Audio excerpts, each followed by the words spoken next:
ಎಲ್ಲರಿಗೂ ನಮಸ್ಕಾರ. ಪ್ರೇಮ್ ಕ್ರಿಯೇಟರ್ಗೆ ಸ್ವಾಗತ ಸುಸ್ವಾಗತ. ವೀಕ್ಷಕರೇ, ಇದು ಐತಿಹಾಸಿಕ ನಗರ ಶಿರಾ. ಬರದ ನಾಡಗಿದ್ದರೂ ಇಲ್ಲಿನ ಸಮೃದ್ಧಿ ಇತಿಹಾಸಕ್ಕೆ ಕೊರತೆಯೇನಿಲ್ಲ. ಶಿರಾ ನಗರ ಮತ್ತು ಕೋಟೆಯನ್ನು ರತ್ನಗಿರಿ ಪಾಳೆಗಾರ ಕಸ್ತೂರಿ ರಂಗಪ್ಪ ನಾಯಕನು 17ನೇ ಶತಮಾನದಲ್ಲಿ ಪ್ರಾರಂಭಿಸಿದನೆಂದು ಹೇಳಲಾಗಿದೆ. ಆಡಳಿತಾಧಿಕಾರಿ ಮಲ್ಲಿಕ್ ಹುಸೇನ್ ಈ ಕೋಟೆಯನ್ನು ಪೂರ್ಣಗೊಳಿಸಿದ ನಂತರ ಶಿರಾ ನವಾಬರು ಅಭಿವೃದ್ಧಿಪಡಿಸಿದರು.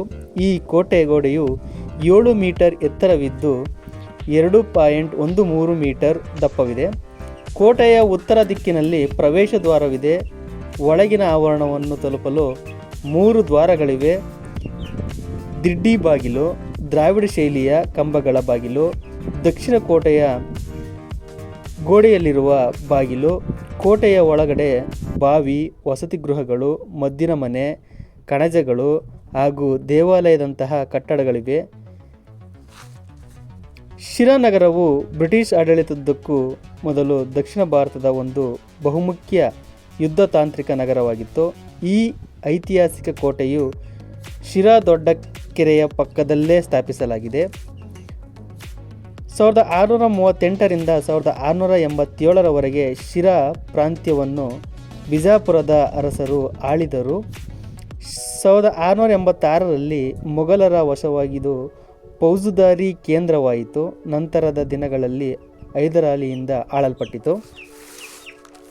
ಮಲ್ಲಿಕ್ ರಿಹಾನ್ ದರ್ಗಾ ಶಿರಾ ತಾಲೂಕಿನ ಪ್ರಮುಖ ಸ್ಮಾರಕಗಳಲ್ಲೊಂದು. ಶಿರಾದ ಸುಬೇದಾರನಾಗಿ ಕ್ರಿಸ್ತಶಕ 1637ರಿಂದ 1651ರವರೆಗೆ ಆಳ್ವಿಕೆ ನಡೆಸಿದ ಮಲ್ಲಿಕ್ ರಿಹಾನ್ ಒಬ್ಬ ಸೂಫಿ ಸಂತನಾಗಿದ್ದನು.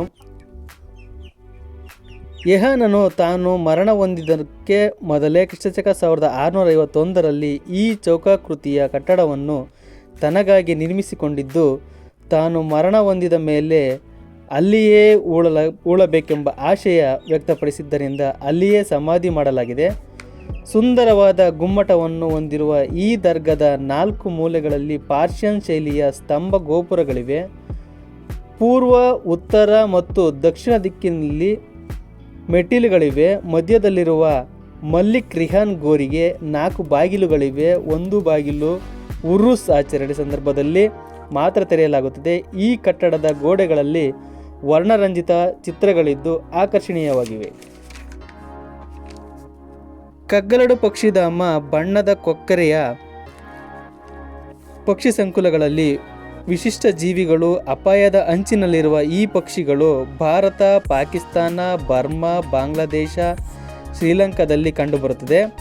ಇವು ಸುಮಾರು 3.5 ಅಡಿ ಎತ್ತರವಿದ್ದು ಕೆಂಪು ಬಣ್ಣದ ಕಾಲುಗಳು, ಹಳದಿ ಬಣ್ಣದ ಕೊಕ್ಕು ಮತ್ತು ಮುಖವನ್ನು ಹೊಂದಿದ್ದು, ಬಿಳಿ ಪುಕ್ಕದ ರೆಕ್ಕೆಗಳ ಮೇಲೆ ಗಾಢವಾದ ಹಸಿರು ಮಿಶ್ರಿತ ಕಪ್ಪು ಗುಲಾಬಿ ಬಣ್ಣದ ಪಟ್ಟಿಯನ್ನು ಹೊಂದಿದೆ. ಎದೆಯ ಭಾಗದಲ್ಲಿ ಕಪ್ಪು ಗೆರೆಗಳಿಗೆ ಗಂಡು ಮತ್ತು ಹೆಣ್ಣುಗಳಿಗೆ ಒಂದೇ ರೂಪವನ್ನು ಹೊಂದಿದೆ. ಚಳಿಗಾಲದ ಕೊನೆಯಲ್ಲಿ ದಕ್ಷಿಣ ಭಾರತದ ಆಯಾ ಸುರಕ್ಷಿತ ಪ್ರದೇಶಗಳಲ್ಲಿ ಗೂಡು ಕಟ್ಟಿ ಮರಿ ಮಾಡಿ ಬೇಸಿಗೆ ಮುಗಿಯುವುದರೊಳಗೆ ತನ್ನ ಸಂಸಾರದೊಂದಿಗೆ ಹೋಗುತ್ತದೆ. ಇವುಗಳು ಒಂದು ಸಲಕ್ಕೆ 3ರಿಂದ 4 ಮೊಟ್ಟೆಗಳನ್ನು ಇಟ್ಟು ಸರದಿ ಪ್ರಕಾರ ಹೆಣ್ಣು ಗಂಡುಗಳೆರಡೂ ಕಾವು ಕೊಟ್ಟು ಮರಿ ಮಾಡಿ ಪೋಷಣೆ ನೀಡುತ್ತವೆ.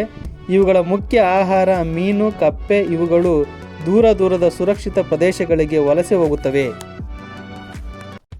ಎಲ್ಲರೂ ಈ ಒಂದು ಕಿರು ಪ್ರಯತ್ನವನ್ನು ಲೈಕ್ ಮಾಡಿ ಹಾಗೂ ಈ ಚಾನಲ್ನ ಸಬ್ಸ್ಕ್ರೈಬ್ ಮಾಡಿಕೊಳ್ಳಿ ಎಂದು ಕೇಳಿಕೊಳ್ಳುತ್ತಾ ಇಲ್ಲಿಗೆ ಈ ವಿಡಿಯೋವನ್ನು ಮುಗಿಸುತ್ತಿದ್ದೇನೆ. ಧನ್ಯವಾದಗಳು.